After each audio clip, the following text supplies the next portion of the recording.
మహాగణాధిపతయే నమః. ఓం గురుభ్యో నమః. ఓం శ్రీమాత్రే నమః. పరమేశ్వర స్వరూపమైనటువంటి జ్యోతిష వాస్తు మరియు ఇతర అనేకమైనటువంటి శాస్త్రములను మనకు అందించినటువంటి మహర్షులకి నమస్కారం. హయగ్రీవ హయగ్రీవ హయగ్రీవేతి యో వదేత్తస్య నిస్సరతే వాణి జన్మకన్యా ప్రవాహవత్. అరుణాం కరుణాతరంగితాక్షీం ధృతపాశాంకుశపుష్పబాణచాపాం అనిమాదివిరావృతాం మయూకైః అహమిత్యేవ విభావయే భవానీం. శ్రీమాత్రే నమః. ప్రేక్షకులకి ఆ లలితాంబిక అమ్మవారి యొక్క అనుగ్రహం పరిపూర్ణంగా కలగాలని మనస్ఫూర్తి కోరుకుంటూ మనం ఈరోజు చెప్పుకోబోయే టాపిక్ ఏమిటి అంటే, ముఖ్యంగా రాహుగ్రహం. రాహువు సర్ప గ్రహంగా చెప్తూ ఉంటారు, రాహుకేతువులు ఇద్దరిని కూడా. అందులో ముఖ్యంగా ఈరోజు మనం చెప్పుకునే దాంట్లో రాహువు ప్రతి లగ్నానికి, అదేవిధంగా లగ్నం తెలియని వారి రాశి వారికి ఎక్కడెక్కడ ఉంటాయి, ఎటువంటి ఫలితాలు ఉంటాయి, అందులోని మంచి ఫలితాలు ఎలాంటివి ఉంటాయి, ఇబ్బందికరమైన ఫలితాలు వచ్చినప్పుడు ఎటువంటి పరిహార మార్గం చేసుకోవాలి అనేటువంటి విషయాన్ని ఇప్పుడు మనం తెలుసుకుందాం. అయితే ఈ విషయాలు చెప్తుంది నేనైనప్పటికీ కూడా చెప్పేసిన సాక్షాత్ లలిత అమ్మవారిగా భావిస్తూ ఒక్కొక్క లగ్నం గురించి మనం తెలుసుకుందాం. కుంభలగ్నము, కుంభరాశి. కుంభం వారి కనుక చూసుకున్నట్లయితే లగ్నంలో ఉండేటువంటి రాహు ముఖ్యంగా సీక్రసీగా ఏదైనా బిజినెస్లు చేయడము, ఎవరికి చెప్పకూడదు, అనవసరంగా చెప్పడం వల్ల ఇబ్బంది అవుతుంది అనేటువంటి దీంట్లో వీళ్ళు వెళ్తూ ఉంటారు. బట్ బిజినెస్లో సక్సెస్ ఇస్తుంది, ఎటువంటి డౌట్ లేదు. కాకపోతే బిజినెస్ సక్సెస్ రావాలి అంటే మీ యొక్క బుధుడు యొక్క స్థితి కూడా ఎలా ఉందో చూసుకోవాలి. బికాజ్ ఆఫ్ బిజినెస్ బుధుడు కారకుడు. అదేవిధంగా రెండులో రాహు ఉన్నప్పుడు పర్టికులర్గా మీకు ఏదైనా ఫ్యాట్ ఐటమ్స్ ద్వారా, లేకపోతే టీచింగ్స్ ద్వారా, ఆన్లైన్లో టీచింగ్స్ చేయడం ద్వారా వాటి మూలంగా ధనయోగాలు వస్తూ ఉంటాయి. లేదంటే ఆన్లైన్లో కొంతమంది పూజలు ఇలాంటివి చేయిస్తూ ఉంటారు, వాటి మూలంగా ధనయోగాన్ని ఇస్తుంది రాహు. అదేవిధంగా మూడో స్థాన రాహు మాత్రం అన్నదమ్ములతో లేదా అక్క చెల్లెలతో, సహోదర వర్గంతో అనవసరమైన ఘర్షణ యోగం ఉంటుంది. కాబట్టి ఈ విషయంలో జాగ్రత్తగా ఉండాలి. నాలుగులో రాహు మంచి గృహయోగాన్ని ఇస్తుంది ఇక్కడ. కాకపోతే ఇది పర్టికులర్గా విదేశాల్లో గృహం కోసం స్థిరపడాలి, అక్కడ స్థిరపడాలి, అక్కడ విద్య ఏదైనా అభ్యసించాలనుకునేటువంటి వారికి కూడా యోగిస్తుంది. పంచమరాహు పర్టికులర్గా ఎవరు ఊహించని విధంగా మీకు ఒక ఐడియా రావడం, తద్వారా మీరు సక్సెస్ అవ్వడం అనేటువంటి జరుగుతుంది. అసలు ఎవరు ఎక్స్పెక్ట్ చేయలేరు ఇంత చక్కటి ఐడియా మీరు చేస్తారని, అలా ఉంటుంది. ఆరో స్థాన రాహు మాత్రం కుంభలగ్నం వారికి ఎట్టి పరిస్థితుల్లో సోమవారాలు, శనివారాలు అస్సలు అప్పులు ఇవ్వకూడదు. ముఖ్యంగా అప్పుల వల్లే మోసపోతూ ఉంటారు. సప్తమ రాహు కాస్త వచ్చేటువంటి జీవిత భాగస్వామిని కాస్త రూలింగ్ తనే రూల్ చేయాలంటే తత్వాన్ని ఇస్తూ ఉంటుంది. కాకపోతే సప్తమాధిపతి బాగుంటే మళ్ళీ దాని యొక్క ప్రభావం తగ్గుతుంది. అష్టమ రాహు పర్టికులర్గా మీకు పూర్వీకుల ఆస్తుల మూలంగా కొంతవరకు మీరు గ్రో అవుతారు. భాగ్యస్థానంలో ఉండేటువంటి రాహు పర్టికులర్గా మీకు ఇక్కడ తండ్రి గారు యొక్క లైఫ్, అంటే మీరు జన్మించినప్పటి నుంచి తండ్రి గారికి ఒక మంచి లగ్జరీ లైఫ్ రావడం అనేటువంటి చూపిస్తుంది.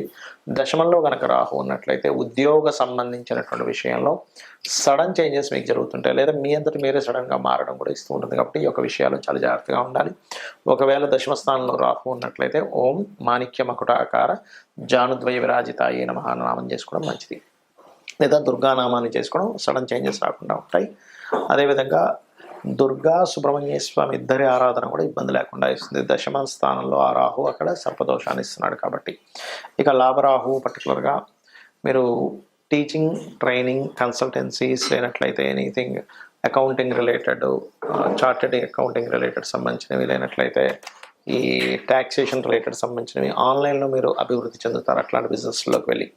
12వ స్థానంలో రాహు మాత్రం కాస్త విదేశాలకు వెళ్ళేటప్పుడు 1కి 4 సార్లు అక్కడ మొత్తం సెట్ అయిందో లేదో చూసుకోవాలి. లేనట్లయితే ఇక్కడ నుంచి అక్కడికి వెళ్ళి విదేశాలకు వెళ్ళి జాబ్ చేద్దాం అనుకున్నప్పుడు ఇక్కడ జాబ్ చేసి యోగాన్ని ఇస్తుంది, కానీ అక్కడ లేట్ ప్రాసెస్ అవుతూ ఉంటుంది, స్లోగా సెటిల్ అవ్వడం జరుగుతూ ఉంటుంది విదేశాల్లో. కాబట్టి ఈ యొక్క విషయాలు జాగ్రత్తగా ఉండాలి. ఇక మీరు చేయవలసినటువంటి దేవత ఆరాధన ఏమిటి అని చూసుకున్నట్లయితే ఎక్కువగా మీరు విష్ణువుని ఎక్కువగా ఆరాధించండి. రాహుకేతువుల యొక్క స్థితి కనుక బాగున్నట్లయితే దుర్గా మరియు గణపతి ఆరాధన చేయడము, రాహుకేతువుల దగ్గర దీపారాధన చేయడం అనే విధాలు బాగుంటుంది. ఇక్కడ రాహువు, కేతువు ఛాయాగ్రహాలుగా చెప్పబడింది శాస్త్రంలో. అయితే ఈ ఛాయాగ్రహాలు ముఖ్యంగా జన్మజాతకంలో ఎక్కడైనా స్థితి పొందాయి అంటే మనం ఫస్ట్ ఆఫ్ ఆల్ మనం అర్థం చేసుకోవాల్సింది ఏంటంటే, మీ లగ్నం నుంచి శుభత్వంగా ఉండేటువంటి ప్లేస్లో మిత్రక్షేత్రంలో ఉందా, శత్రుక్షేత్రంలో ఉందా అనేది ఫస్ట్ చూసుకోండి. అంతేగాని రాహు ఎక్కడుంటే అక్కడ ఖచ్చితంగా పాప ఫలితాలు ఇవ్వాలని రూల్ లేదు, కేతు ఎక్కడ ఉంటే అక్కడ పాప ఫలితాలు ఇవ్వాలని రూల్ లేదు. ఇందులో మరొక విషయం ఏంటంటే, చాలామందికి కాలసర్పదోషం అనేది ఎక్కువగా చూసుకుంటూ ఉంటారు. ఒకటే గుర్తుపెట్టుకోండి, కాలసర్పదోషం అనేటువంటిది కాలానికి సంబంధించింది. అంటే ఈ దేశంలో ఈ ప్రాంతంలో ఇలాంటివి జరుగుతాయని చెప్పడానికి మాత్రం దేశకాల సంబంధించిన వాటిని ఆ దేశానికి ఏ లగ్నం అవుతుంది ఏ రాశి అవుతుందో చూసుకొని ఈ దేశంలో ఇక్కడ సునామీలు వస్తాయనో లేకపోతే భూకంపాలు వస్తాయనో కరువు కాటకాలు ఉంటాయనో గొడవలు జరుగుతాయనో ఇట్లాంటివి చెప్పడానికి చెప్పారు. కానీ జన్మజాతకానికి కాలసర్పదోషం అప్లై చేయమని ఎక్కడ చెప్పలేదు. సర్పదోషాన్ని మాత్రం అప్లై చేయమని చెప్పారు. అది పర్టికులర్గా మీకు మేష వృశ్చిక అదేవిధంగా కర్కాటక సింహ ఈ రాసుల్లో ఉన్నప్పుడు ఎక్కువగా సర్పదోషం ఎక్కువగా పనిచేస్తూ ఉంటుంది. అది ముఖ్యంగా గుర్తుపెట్టుకోండి. ఎవరికైనా సర్పదోషం ఉంది, ఇప్పుడు మనం ఇప్పటివరకు కొన్ని లగ్నాల గురించి చెప్పుకుంటూ వచ్చాం. ఈ లగ్నం వాళ్ళకైతే ఇది ఈ ప్లేస్లో ఉంటే ఇది అని. కానీ లగ్నము నక్షత్రము రాశి ఏమీ తెలియదు. అప్పుడు ఏం చేయాలి అంటే సింపుల్గా మీకు సర్పదోషం ఉంది లేదు అనేటువంటిది సిమ్టమ్స్ ఏమిటి అంటే, ఒకటి విపరీతమైన కోపం వస్తూ ఉంటుంది. చిన్న చిన్న విషయాలకు కోపం రావడం జరుగుతూ ఉంటుంది. సంథింగ్ నెగటివ్ ఎనర్జీ తొందరగా మీకు అట్రాక్ట్ అవుతూ ఉంటుంది సర్పదోషం ఉన్నప్పుడు. అదేవిధంగా స్త్రీలకైతే మిస్క్యారేజ్ అవ్వడము, విదేశాలకి వెళ్ళాలి అనేటువంటి ఒక సంకల్పం తీసుకొని అక్కడికి వెళ్ళిన తర్వాత అక్కడ ఇబ్బంది పడ్డము, లేనట్లయితే ఇక్కడి నుంచి వెళ్ళేటువంటి ప్రయత్నం చాలా మట్టుకు మీరు ఎన్నిసార్లు ప్రయత్నం చేస్తున్నా ఫెయిల్ అవుతూ ఉండడము.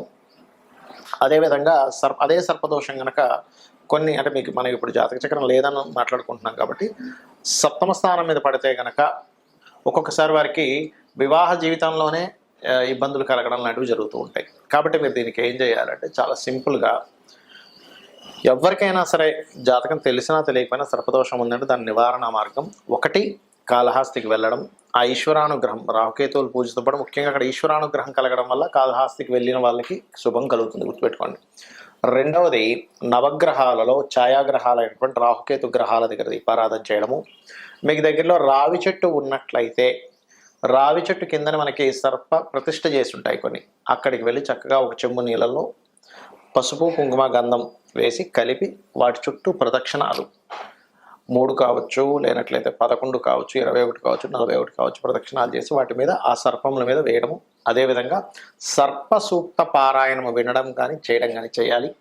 మరియు దీంతో పాటు ముఖ్యంగా మీరు చేయవలసినటువంటిది రాహుకి అధిష్టాన దేవత అయినటువంటి దుర్గాదేవి యొక్క ఆరాధన, కేతువుకి అధిష్టాన దేవత అయినటువంటి గణపతి యొక్క ఆరాధన చేయాలి. అయితే ఇక్కడ ఎవరికైనా పర్టికులర్గా ఈ రాహుకేతువుల యొక్క ప్రభావం మరింత ఎక్కువగా ఉందండి ఏం చేయాలి అని అనుకుంటే కనుక సింపుల్గా ఏం లేదు, మీరు కనీసం 6 నెలలకు ఒక్కసారైనా సరే కాళహస్తికి వెళ్ళి వస్తూ ఉండండి. ఈశ్వరానుగ్రహం ద్వారా కూడా దాని ప్రభావం పూర్తిగా తగ్గుతుంది. మరొకటి ఏంటంటే ఈ రాహుకేతువులు గోచారంలో సంచరించేటప్పుడు కూడా మీ లగ్నం నుంచి ఎన్నో స్థానంలో సంచరిస్తున్నాడో చూసుకోవాలి. అందులో ప్రధానంగా ధనస్థానంలోకి వచ్చినప్పుడు కొంచెం ఫైనాన్స్ విషయంలో జాగ్రత్తగా ఉండడము, 3వ స్థానంలోకి వచ్చినప్పుడు అగ్రిమెంట్స్ విషయంలో జాగ్రత్తగా ఉండడము, 4వ స్థానంలోకి వచ్చినప్పుడు పర్టికులర్గా మీరు ఏదైతే ప్రాపర్టీస్ కొనుగోలు చేసేటువంటి విషయాల్లో ఇట్లాగా ఒక్కొక్క స్థానాన్ని బట్టి ఆ పర్టికులర్ ఇయర్లో, ఎందుకంటే 1.5 ఇయర్ ఉంటాడు కాబట్టి ఆ పర్టికులర్ ఇయర్లో గోచారంలో వచ్చేటువంటి రాహుకేతువుల యొక్క ప్రభావాన్ని చూసుకోవాలి. అంటే కేతు కనుక అలా వచ్చినప్పుడు ఒకవేళ రాహు కనుక వచ్చాడు 4th హౌస్లో 2nd హౌస్లో, అలాంటప్పుడు అక్కడ అది కొంచెం ఆ యొక్క విషయాల్లో ఆశను పెంచడం ఇట్లాంటివి ఇస్తూ ఉంటుంది. బట్ ఏదేమైనప్పటికీ కూడా నీ పర్సనల్ చార్ట్లో ఉండేటువంటి కాంబినేషన్స్ని గోచారంలో ఉండేటువంటి గ్రహాలని మిళితం చేసుకొని చూసుకోవాలి. ఇక ఈ యొక్క రెమెడీ చేసుకుంటూ గోశాలకు వెళ్ళి ఏదైనా చేయాలి అనుకుంటే గోవులకి బెల్లంతో కూడినటువంటి 4 ఉండల్లా తయారు చేసి గోవుకు తినిపించండి, మరియు గ్రాసము తినిపించండి. రాహుకేతువుల దోషం అనేటువంటి పూర్తిగా తగ్గుతుంది.